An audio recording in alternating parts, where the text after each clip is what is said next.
Hey, when somebody you care about is hurting, maybe they're grieving a loss or facing illness, walking through a heartbreak, or maybe they're just feeling overwhelmed by the day to day stress of life.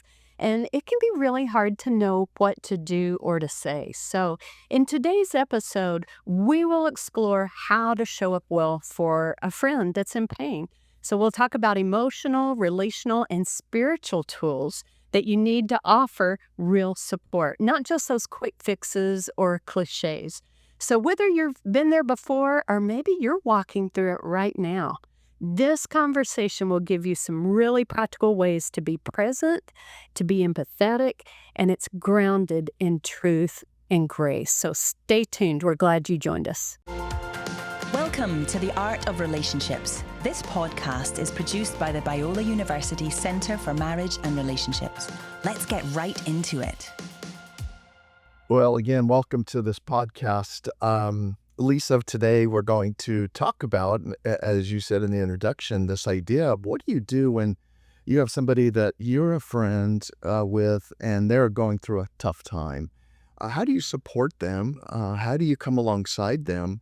Especially when they might be maybe avoiding people or even avoiding you or not even wanting to have hard conversations. And Yeah, I think this is such a timely topic, Chris, because it's not a matter of if, but when you're going to go through a hard time or your friends are going to go through hard things. And so it's really great to be able to think about this, maybe get some tools in your relational tool belt, because there are some ways to really effectively reach out and support a friend that's hurting. And there can be some ways that are not as effective and can actually end up making the person feel worse. And I would say it's probably all of our biggest fear is we don't want to make it worse, right? So Sure. what do I say? So what about for you? What did you, in your mind, when you think about what it means to quote unquote be there for a friend, what is that for you? Yeah, What does that look like? I think the first thing that comes to mind for me is that kind of simple phrase that be present when you're present. That is, when you're around someone that maybe is in need of support, one of the things that you can often find yourself doing is, um, I know I can let my mind wander, and I could be thinking of other things, or I can, you know, plan on sitting there quietly with them, but then I get distracted, or maybe, I think about other topics or something. So I guess the idea of be present, and I think that entails one other small thing, and I think that means initiating and being there. I think one of the things that people may have a hard time with is, oh, they're not doing well. So we have a friend that has some health issues, and I, I I know when I went through health issues, it was those that initiated, even if I wasn't, up for discussion or conversation or you hanging out. It made me feel good that they initiated. So maybe when you initiate, um, you do it in a way that kind of gives them also the freedom to not necessarily have to discuss or talk about something. So those are a couple of things I'm thinking about. What about you? I love that. I think one of the ways being there really shows up for me are those friends that they remember from time to time, like conversation to conversation, interaction to interaction. They remember what I said. They remember what I talked about. And so that takes some really active listening, intentional listening, and especially I think for people like me, a little bit of ADD, can easily go in one ear, out the other. Not in a, dismissive way, but it's just not the way my brain is wired. And so I have to work at being super intentional. Like after I meet with a friend or they've asked me to pray for something, I'll actually put it in my day timer. Like this Friday, a family member has a really big emotional event going on in their life. Yeah. And I know me, the day will get away from me and I'll be, going 90 to nothing, just doing life. And I won't remember. off the top of my head. So one of the things I do is I actually put it in my day timer, a reminder to pray for this family member or pray for this friend, or don't forget maybe the day before. And when I get that, as soon as I get that reminder, I will shoot off a text if I'm able to. Just, hey, I'm thinking about you. I know this event is coming up tomorrow, or this event is today. And I just want you to know I love you, and I'm thinking about you, and I'm praying for you. And I might even include a Bible verse that I could be praying over them, or that the Lord has brought to mind, that I could share that with them, how I'm praying for them. And so just remembering from the last time we talked, you mentioned this. How's that going for you? You said this test was that you were waiting on results. Did you ever hear about it?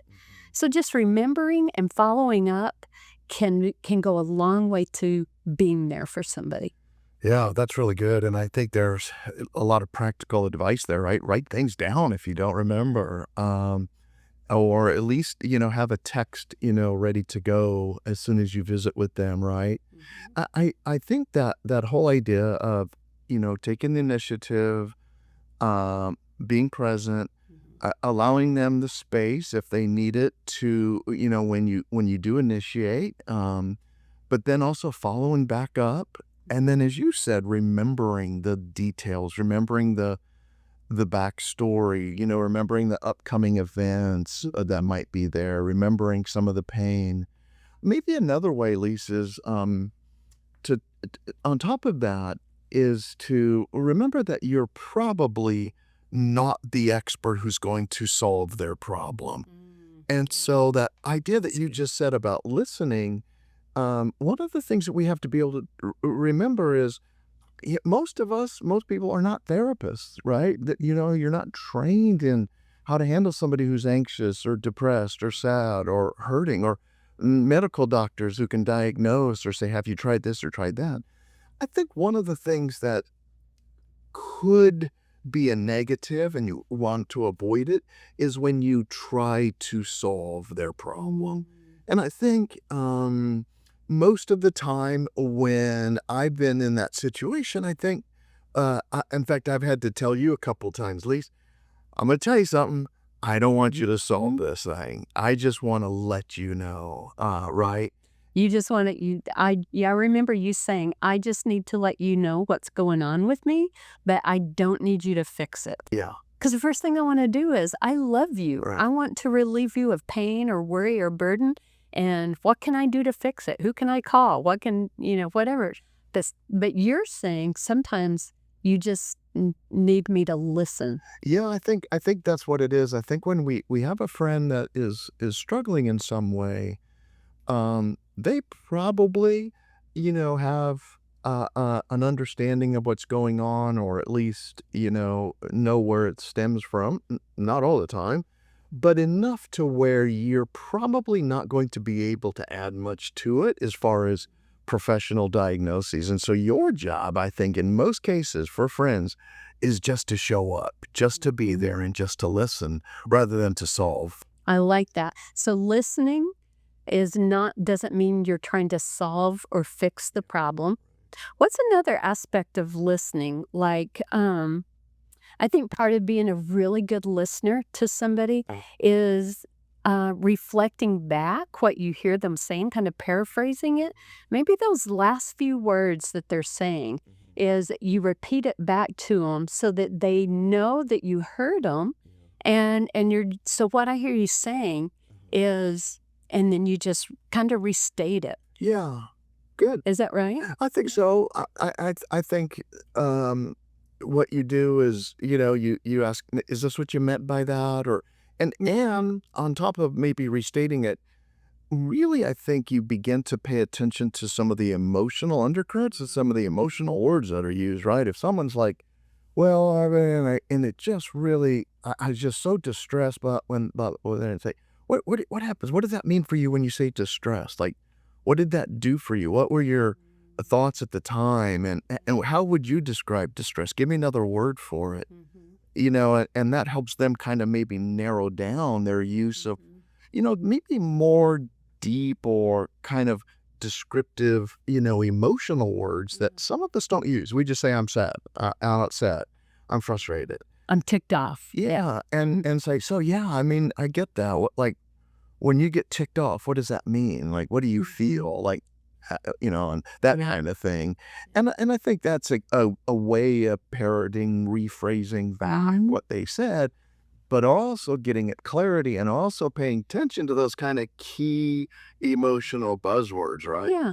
So when you do that well, when you paraphrase that back, oftentimes in communication, a really key aspect of that is then validating their experience.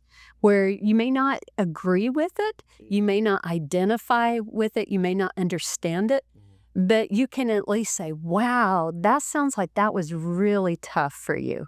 That sounds like you're really hurting or you're really worried about how that's going to impact, you know, the people in your life or whatever it was that they were talking about. But you validate it instead of fixing, right? You want to affirm their perspective is okay. Yeah. Right? And it might not be your perspective, might not be how you would respond, but they are entitled to their perspective. They're entitled to their viewpoint, and that's okay. That's okay. You say, wow, if I were in your shoes, I think I would feel the same way. Yeah. I can totally see why you would feel that way. And it extends to the person that sense of compassion, of empathy, like you really do get me. Yeah. When you do that for me. When someone does that for me, it's like, oh, thank you. I don't feel like I have to defend myself or my perspective or explain it away. It feels like you get me.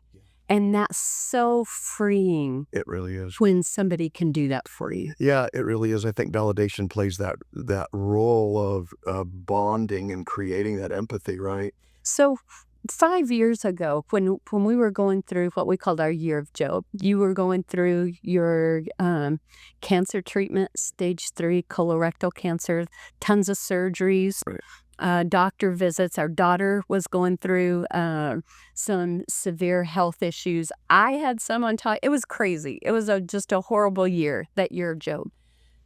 What were some of the things maybe that people might have said or done, like you said, that wasn't helpful? So one you said was when they try to fix it. What's something else that might not be helpful? Well, going back to someone trying to fix it, there were times I felt like a friend was more interested in pushing their own personal beliefs.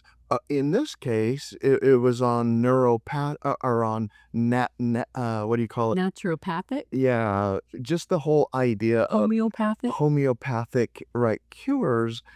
And have I tried this? And they say you don't even need to sometimes go through, all the medical things like chemo and radiation, but instead, I was then forced into kind of going, wow, thanks, that's helpful.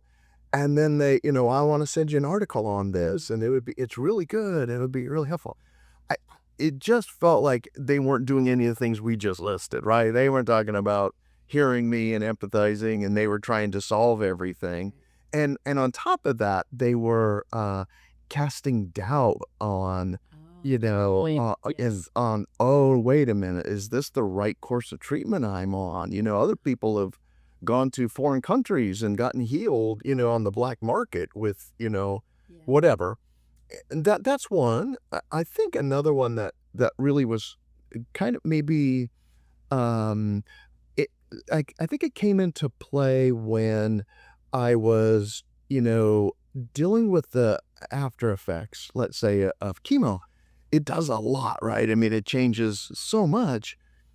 And I think there were some who thought, well, you just need to now begin walking more, and you need to, and it wasn't, let's say, homeopathic per se, but you need to change your lifestyle now, and all of this tiredness that you're feeling, dude, have you really looked into, what it means to exercise more, and if you can go swimming, and if you can, start the more you run and the more you exercise, I'm like, the only place I'm running is to the bathroom, man. Ain't no way I'm running to around the block. The beauty of colon surgeries, right? Oh, Ouch. and so I think that's why I think those are some of the things that I think I think their hearts and motives are pure, and that's where I had to land. I had to go, all right, they just want this to be over. They just want it to be healed. And then the other one I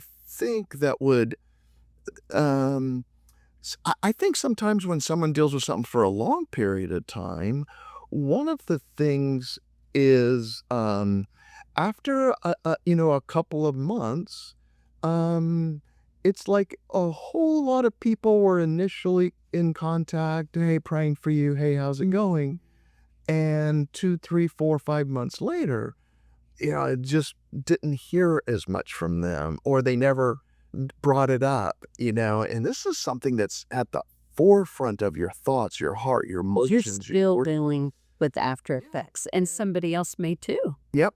And so to be recognized, down the road, I think would have been one thing I would recommend is of kind of following up with those that have been through something. There's a friend here and a faculty member here at the university, and his wife was going through almost the same thing. Well, what I noticed was every time I saw him on campus, um, we would say, "How are you doing? How's your wife?" He'd say, "How are you?" Um, and it was interesting because we were on that same kind of journey, Yeah. and so therefore we knew what was first in our hearts and our minds. And so Yeah. sometimes people kind of maybe forget about it, or they, yeah. Hey, let's be real, Chris, right? We've all had moments where we thought, I wish somebody would just help me figure out this whole relationship thing. Yeah, and sometimes it's not even marriage, right? It just might be a roommate or a dating relationship, family, or even friendships. Yeah, and that's exactly why we offer free relationship advice through the Center for Marriage and Relationships. Yeah, it's not only free, but it's confidential, it's biblical, it's practical, and those who seek guidance early enough can often avoid huge problems later. Yeah, so if you're wrestling with something big, or maybe it's just something small, and you don't have to do it alone. Yeah, just know that you can connect with our team today, so just check the show notes for all the details. One thing that is kind of a little bit of a counter to the first point, which is, you know, trying to push off these homeopathic, there is also those that I know, they did it with a good heart. But a positive side is those that have gone through something similar, or those that have um, felt pain in other areas or in other ways or struggle, it was that they also they could be a good resource at times. It wasn't like it's not like you have to turn away from this friend every one of your thoughts when you come up, when you're trying to say, well, here's what you could do, here's what you should do. But if you know something about the area, if someone has gone through this and there's really good things that you've learned that have helped, it's really good to share. So here's the best example. A lot of people make friends when they struggle with those who struggle similarly. And they even have, like in this one case, a Facebook group, all dedicated. And then people make friends out of those who have gone through similar things. And one of the cool things is they have access. Have you tried this, or have you tried that? Or one of the things I found, or there's this doctor. So you're saying that if you've actually been through something really similar, it could be helpful. Yeah. How do you figure out if it would be helpful or not? Or if that person is open to hearing or wants to hear? What do you say to somebody? Yeah, well, one of the things I guess you could say, it's better, to be a listener. It's better to be interested than it is to be the expert or to be interesting. Like, hey, I've been reading all these studies now about your, migraines. And have you tried this? Have you done this? I wish, you need to go check out this doctor. one of the things you might want to know and first find out is just where are they in that? Their journey is probably long and detailed, and they have a lot of things they've done, and they've probably looked into some of those things. So I guess it's maybe starting off by really, like we talked about before, listening, paying attention, hearing, asking good questions, and then kind of like you said, acknowledging their journey, and then that in some ways will give you a little bit more. And then I guess another way, you just ask permission. Say, hey, Mm. if you're ever open to, talking about this, or where are you on that? And, I have an idea, or I've read something, and if you ever want to hear about it, I'd like, Like, just let me know. just let me know. That's really good. I like that. Yeah, I like that. But one thing that came to mind in talking about maybe things to avoid, things that aren't helpful, is when if you're sharing about something that's going on in your life, and they turn it around and make it all about them. Oh, yeah. Oh, my sister went through that. And then they start going through the whole detailed thing of their sister. Oh, I know exactly how you feel. And my similar, not really similar experience, da da da da da. And then they go into all the details, and then it's all become about them. And so you want to, it's okay to say something about, wow, my sister went through something similar, and I saw how much that impacted her. Tell me a little bit more about your journey. It's like you could briefly mention it, but then go back to them. If it's something about yourself, okay, yeah, I experienced something similar, but it's nowhere near what you're going through. Tell me a little bit more about where you're at. So you might mention it. Yes, I can relate. I can understand, because there is something nice about knowing, oh, you know what it's like. Okay, you get it. You've walked in those shoes. But then you want to pivot it right back to them. Don't dwell on your own story, your own experience, or somebody but always turn it back to them and asking those probing questions, like you said. Tell me a little bit more about that. Oh, that was a strong word you said just then. Tell me a little bit more about that. Yeah, no, That could be awesome. I think that's really good, and it is one to avoid is when you use that as an opportunity to share all about yourself or the things that you've gone through that are very similar, and attempt to make it the other person feel like, oh, I know you, I get you, I understand you, I can see that. It's like, man, you have to be very careful because it kind of comes across, it comes across as selfish, and Yeah. right, you turn the focus back. I think that, and also platitudes. Oh my goodness. When someone shares something that they're going through that was really hard, the last thing you want to do is spout off some platitude about, God is just making you stronger. Or now I had a friend who used to say this, but she would say it jokingly. And because we both knew it was a joke, it was okay for her to say that. But she used to always say, God is making you into a pearl. And I was like, I hate the pearl. I don't want the pearl. But I mean, she could say that because I knew that she was teasing. But to say that and like, you really mean it? And I don't know if you remember, but at some point, I think I was pregnant, and I get really super sick during my pregnancies, like for the whole 9 months. I am green and throwing up. It's one of the most horrible experiences of my life, unfortunately, was all three of my pregnancies. And I remember a friend stopping by to visit. And one of the things that she said to me was, well, at least you know it's not terminal. Yeah. Oh my goodness. I don't know. Do you remember we went to a doctor appointment, and the doctor was saying, well, it's not like you have brain cancer. Well, it's not like you're going to die. And it's like, oh, really? You throw up your toenails for 5 months in a row, multiple times a day, and we'll see who's dying and who's not. I almost want to crawl over that desk and pounding. And thank goodness you were there, because you totally advocated for me. But those kind of things just are not helpful. Well, you should. Phrases that start with, well, you should. Why don't you try? Or, You're lucky you're lucky it's not brain cancer. Well, any kind of platitude like that that God is really going to use this to allow you to minister to others. And it's like, yeah, he probably will at some point. But right now, in the middle of this hurt, is not the time that I need you to remind me about that. So I appreciate your kind thoughts, but it's really not very helpful right now. Yeah, so I think, that this whole, topic, how do we support, that friend, who's hurting? What do we do for them? Some practical things. Yeah, and I think we've hit a number of those, right? I think being the key, being there, um, showing up, maybe even doing little things for them that maybe are now they're not able to do, right? Maybe even offering to do that little thing. Specifically. Yeah, and so, hey, is there anything that I can do? Is there anything I can help you with? Is there any need that you can meet? And so I think being able to be there, not just present wise, being there as a listening ear, right?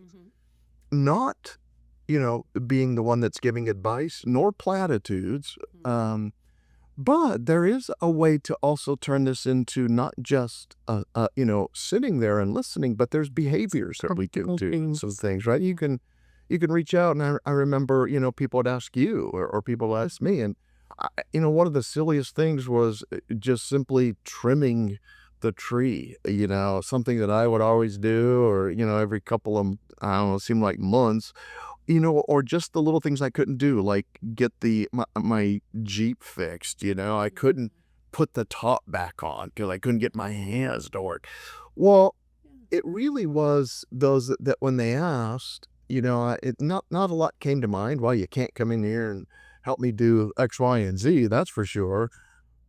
But this kind of bugs me a little bit, I can't put the top up to and they're within hours, 3, 4 guys were there doing that. And it was just, so I guess, for those that are wanting to help, it's find out and ask, is there anything Don't you can do? Yeah, is there anything I can get you, or I'm here? One thing I really have found helpful in that vein, because sometimes it can feel a little overwhelming. Is there anything I can do? It's like, oh man, where do I start? I've got like a laundry list right here I could give you. Is to maybe offer some specifics. Hey, I'm going to the grocery store today. Do you need something from the grocery stores? Text your list to me. I'll pick it up and you can just Venmo me back. Okay. I can go to the, can I pick up something at the dry cleaners for you? Can I get your kids at school? Can I pick them up for you this week? Hey, I would love to bring dinner over for you guys. Is there a good time? Is there one of the nights this week or next week that's better for you? Or, hey, can we set up a meal train for you? Can I come and clean your house? Oh my goodness. That year of Job, between you and me and our daughter that were having the health issues, we had multiple doctor appointments every week, at least 5 or 6 a week for a year. It was overwhelming just keeping up the mental load of that.